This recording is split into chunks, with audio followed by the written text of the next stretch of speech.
आपल्यासोबत आहेत भाजप आमदार संजय उपाध्याय. सर, खूप सारं स्वागत. सर, 21वा वर्ष आहे नायडू क्लब आयोजित या नवरात्री उत्सवाचं. काय सांगाल? एकंदर उत्साह आहे, जल्लोष आहे, कसं पाहता एकंदर या नवरात्री उत्सवाकडे? बोरीवलीमध्ये दांडियाची सुरुवात करणारे गणेश नायडूजी ज्या व्यक्तीकडून येथील अनेक लोकांनी हा उत्सव कसा आयोजित करायचं याचं प्रशिक्षण घेतलं असं मी बोलू शकतो.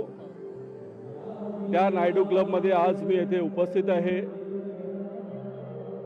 आज अंबे माताची आरती झाली आहे आणि आता गरबा उत्सव होणार आहे.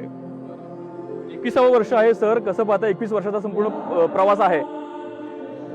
मी सुरुवातीला सांगितलं की बोरीवलीमध्ये गरबाची सुरुवात कोणी केली असेल तर नायडू क्लबने केली आहे. आमचे मित्र गणेश नायडूने केली आहे. आणि आज बोरीवलीमध्ये 5 वेगवेगळ्या ठिकाणी इतके मोठे उत्सव होत आहेत.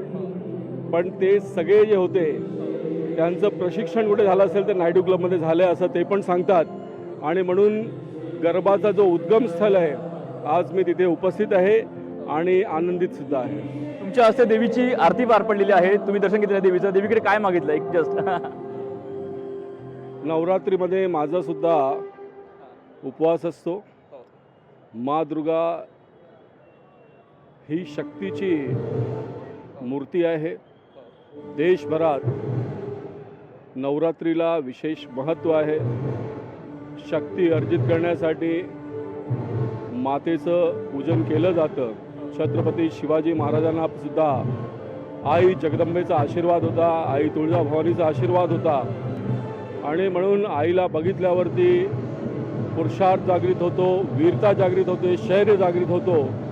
आणि म्हणून या देशाचं रक्षण करण्याचं, संरक्षण करण्याचं आणि आमच्यावरती जी जबाबदारी दिली आहे ती जबाबदारी नीट पाडण्याची शक्ती अंबे माता आम्हाला देव हीच ईश्वराचरणी प्रार्थना.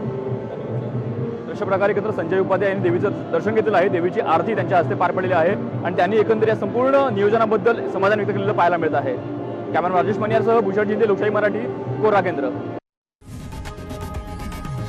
लोकशाही मराठी ऐका, पहा, जागरूक रहा.